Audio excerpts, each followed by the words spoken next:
Boa tarde, professor. Bem, vou apresentar a primeira questão da segunda lista de exercícios. Essa segunda lista ela envolve os conhecimentos do PIC, né? E a implementação do código em C. E a primeira questão, ela te pede para implementar um relógio. Esse relógio ele tem que ter dois botões, um para ajuste de horas e outro de minutos. Também tem que ter um botão para alternar entre um modo de alarme e um modo de relógio, que é a funcionalidade padrão. E ele só pode fazer isso se pressionado por 2 segundos, certo? E quando o horário marcado no alarme chegar, é para emitir um bip sonoro. Esse bip sonoro é acionado por meio de um buzzer que vai emitir um som de acordo com a condicional, que no caso é o tempo de chegada marcado. Aqui é a implementação, certo? Aqui a gente tem o buzzer. Eu usei essa end aqui para fazer uma validação na saída do PIC aqui e uma fonte, né, um VCC. E aqui a gente tem as keys. Essa aqui é de ajuste de minuto, essa aqui é de ajuste de hora. E esse daqui é o modo de alarme e o modo de relógio. Mostrando aqui a funcionalidade do relógio, né? Aí, pronto. Mostrando aqui, a gente tem que o relógio vai funcionar. Aqui vai de 1 a 59, aqui também. E aqui vai de 1 até 24. No caso aqui a gente iniciou meia-noite, né? Bem, vamos dar um ajuste de minuto aqui. Vou pressionar por 2 segundos, ele vai começar a contar os minutos. Se eu pressionar esse daqui, ele vai começar a contar as horas. E para fazer o teste do bip sonoro, eu vou fazer o seguinte. Eu vou iniciar de novo a aplicação, pronto, e vou colocar aqui no modo de alarme. No modo de alarme eu coloquei para ele ir para meia-noite, por causa que assim que eu iniciasse, ele ia acionar o bip, por causa que como está iniciando zerado o valor do alarme, a gente ia já iniciar executando o alarme. Aqui eu vou marcar a hora que eu quero que seja acionado, pronto. Quando chegar em 1 minuto, o meu alarme vai soar. Então a gente pode desmarcar aqui e esperar esse 59 chegar aqui. E quando chegar 1 minuto aqui, o buzzer vai soltar o alarme. Eu vou cortar o vídeo até chegar o momento, mas deixa aqui rodando, porque a gente vai configurar os pinos de entrada e saída, né? E vai entrar em um loop que vai executar a lógica de ajuste, ele vai fazer a checagem, né? Se o botão da hora e do minuto foi pressionado. A gente também tem a função relógio, que é literalmente incrementar dados limites do relógio, ou seja, o segundo só vai de 1 até 59, o minuto também, e a hora vai de 0 até 24. A gente tem um delay de 1 segundo para depois chamar o relógio novamente. Porque aqui, como está no while true, a gente vai entrar no modo alarme, verificar se a chave de alarme foi acionada, e a gente vai mostrar no BCD. Basicamente, essa é a ordem de execução. Aqui a gente tem a implementação, mas a implementação está bem básica, está igual foi ensinado em aula, que a gente tem um delay de segundo, de milissegundo, delay de microsegundo. Aqui a gente tem um mostra BCD, né? Aqui eu tenho a checagem da hora que foi marcada com a hora do alarme, a função relógio, que tem todas as condicionais do relógio, né? Aquele esquema de que o segundo só vai até 59, o minuto só vai até 59 e a hora também só vai até 59. A gente tem a configuração do sistema. Aqui eu seto as portas de entrada e saída.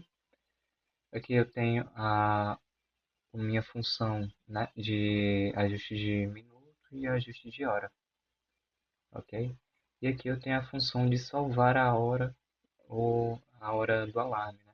Eu mando para outra variável, aquela que está sendo mostrada no BCD. Depois eu troco de volta. Né? Aqui eu tenho a função do modo de definir, ele vai ficar em um loop, ou seja, entra no modo alarme. Se o botão de alarme estiver pressionado, a gente vai entrar no modo alarme. E aqui é onde eu vou setar a hora que vai ser setar. Aqui é onde eu vou setar a hora do alarme. É basicamente isso. Próxima questão. Continuando aqui, a gente tem a segunda questão, que é a da Dot Matrix. Eu vou mostrar ela já funcionando, que é um exemplo bem simples. É só mostrar o nosso nome passando. E aqui a gente tem que fazer uma espécie de varredura, né, para não ficar com aquela sombra. Aqui eu mesclei dois displays, mas podiam ser dois da mesma cor, não faz diferença. né? A questão pedia apenas que mostrasse o nosso nome. E esse aqui é o código que foi implementado. A técnica que eu utilizei foi utilizar dois vetores não, dois ponteiros e um vetor de mensagem. Para fazer a limpeza desses, dessas duas matrizes, a gente seta um ponteiro para ser referência da direita, por exemplo, e o outro da esquerda, que no caso é esse front. E aqui tem o código que vai ser passado para a matriz, né? Vai ser exibido o nome Pedro, que no caso é o meu. A- Basicamente, fazer a configuração inicial e depois vai chamar a função de mostrar mensagem. A função de mostrar mensagem, ela vai funcionar como? A gente vai primeiro definir o ponteiro do início e ele vai mostrar as letras. Enquanto ele não chegar no meu max size, enquanto ele não chegar no máximo da matriz, que no caso são 8 colunas, ele vai ficar mostrando a mensagem e o da frente vai iniciar depois mostrando a segunda mensagem, a segunda parte da mensagem, né? E isso aqui, esse loop ele vai fazendo o shift e vai ajustando de acordo com a passagem da mensagem. É basicamente isso. Ele vai ficar nesse while enquanto ele não acabar, e quando ele acabar, a gente vai ter as colunas todas apagadas, então ele manda tudo para o início e reinicia a exibição da mensagem. No caso, sempre quando o peito estiver passando, quando acabar, ele inicia novamente. Isso é feito por causa que a gente tem essa condição aqui. Indo para a próxima questão, retornando aqui, a quarta questão é a do frequencímetro. E basicamente é aquela mesma implementação do Pattern Generator, com a diferença que agora a gente está utilizando o Pico para fazer esse gerenciamento. Aqui, pronto. Bom, aqui eu estou mostrando de 3, e aqui a depender do sinal que a gente manda como entrada, ele vai calcular a frequência, né? Ou seja, quando for menor do que 10, ele vai mostrar 10 e quando for maior do que 99, ele vai mostrar 99. É bem simples. Indo aqui para o código, eu vou começar pela main aqui. A gente tem a definição, né, dos pinos de entrada e saída. Depois a gente tem a função principal, que no caso é o frequencímetro. O frequencímetro a gente pode quebrar ele em três funções, né, de medir o período, calcular a frequência e mostrar a frequência. Agora para de medir período. A de medir período a gente viu em sala, ela foi implementada pelo professor, e a gente tem que ficar esperando um sinal subir e descer, para depois a gente começar a calcular o período da onda. Esse período que a gente calcula, ele está em 10 elevado a menos 4 aqui no cálculo da frequência, por causa que, como a gente vai dividir pelo período, como o período está em 10 a menos 4, a gente, se for 10 elevado a 4, ou seja, a gente tem a frequência, né, que é 1 sobre o período, a frequência é 1 sobre o período, então fica 10.000 sobre o período. E para mostrar a frequência, a gente tem essas condicionais aqui, que se for maior do que 99, a gente mostra 99, se for menor do que 10, a gente mostra 10. E para mostrar, fazer a divisão, né, da exibição no display de 7 segmentos, a gente pega e divide por 10 para mostrar o da esquerda e pega o resto e mostra no da direita. Ou seja, dessa forma a gente consegue dividir o barramento para mostrar duas informações. É basicamente isso. E vamos para a quarta questão agora. Retornando aqui, a gente tem a quarta questão, que é a do protocolo UART, onde a gente tem que implementar um terminal que ele retransmite o caractere inserido visualmente. Ou seja, eu vou iniciar aqui a nossa aplicação. Ela já iniciou, certo? Vindo aqui eu já digitei alguma coisa. Eu vou poder apagar aqui. Eu posso digitar qualquer coisa aqui e vai mostrar, certo? Ou seja, ele está mapeando o meu teclado aqui para o PIC está mapeando o meu teclado para esse terminal e está reenviando de volta. A implementação desse código ficou da seguinte forma: a gente tem aqui a configuração inicial, né? E a gente tem um caractere coringa aqui para definir o início da transmissão.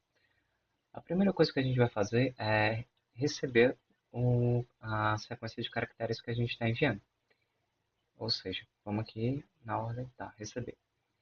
Nesse receber, a gente tem que criar uma variável auxiliar e incrementando nela ao final o caractere que foi digitado. Ou seja, sempre que a gente digitar, a gente vai criar uma sequência de caracteres onde eles vão estar invertidos nesse caractere aqui. Isso decorre do fato da forma como a gente vai mostrar esse caractere, certo? Esse envio serial, quando a gente vier para cá, é isso mesmo? É isso mesmo. Quando a gente for enviar, a gente vai enviar trocado, ou seja, o terminal ele vai interpretar aquilo, aquela entrada ao contrário, ou seja, como a gente inseriu sempre no final, a mensagem a ser exibida ela vai estar corretamente formatada. É como se eu digitasse Pedro e saísse ORDEP, mas quando mostrado no terminal a gente vai ver Pedro mesmo. Então é basicamente isso. A gente vai esperar o TX ir para zero. Quando ele for para zero, a gente vai começar a mostrar o caractere e vai fazendo um shift, né? Ou seja, esse shift, fazendo um shift para a direita em 2 elevado a 1, ou seja, a gente vai andando do final até o início do caractere. É basicamente dessa forma como funciona o protocolo ART. E agora vamos para a última questão, que é a do servomotor. Ele vai iniciar em 30 aqui, certo? E a gente tem 4 botões justamente para controlar o X e o Y de cada servomotor. Então, aqui a gente controla o de cima, aqui eu estou dando incrementando ele para cima, e aqui eu vou decrementar ele. Se apertar e segurar, não funciona, então a gente vai clicando mesmo. Ok. Basicamente, esses 4 botões aqui, eles controlam a câmera. É como se isso aqui fosse o eixo de baixo e esse aqui fosse o eixo de cima que rotaciona de modo a câmera conseguir fazer um ângulo de 180 no X e de 0 até 90 em Y, certo? Voltando aqui na explicação do código do point tilt, a gente tem basicamente essas duas funções aqui. Eu vou começar por aqui. Essa função, isso aqui são setas nos pinos de entrada e sair. A gente tem a função servo pan e a servo tilt. Basicamente elas funcionam da mesma forma, o que muda é a variável que a gente vai estar trabalhando. Aqui a gente vai setar o ângulo e aqui a gente vai calcular a diferença do ângulo para que no próximo laço do loop a gente coloque esse ângulo. Então bora aqui para servo pan ou servo tilt, tanto faz. E basicamente a gente vai criar uma auxiliar. Essa auxiliar ela vai funcionar como um tratamento de erro para a gente. Ou seja, quando o ângulo for muito grande, a gente vai dividir por 11 e dessa forma a gente consegue fazer um tratamento. A gente vai enviar um sinal para o servomotor correspondente. Esse, esse sinal ele vai fazer um incremento em uma determinada medida no servomotor. Como é que isso vai funcionar? A gente vai ter um ângulo original, que no caso vai iniciar em 30, e a gente vai precisar fazer com que demore um pouquinho um refinamento. Isso aqui é um refinamento de código para que ele altere o ângulo original. E a gente vai, caso o nosso ângulo seja muito grande, a gente vai fazer ele gastar um pouco mais de tempo nessa função para que o nosso ajuste ele fique certinho, ou seja, mostre o ângulo correto. Essa mesma funcionalidade serve para o pan e depois a gente vai checar a diferença do ângulo para que no próximo incremento do loop a gente sete ele. Basicamente é isso que essa função vai fazer. Ou seja, essa foi a última questão, né, que era dos dois servomotores.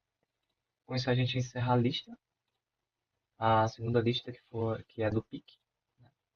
Obrigado, professor, e uma boa noite para o senhor.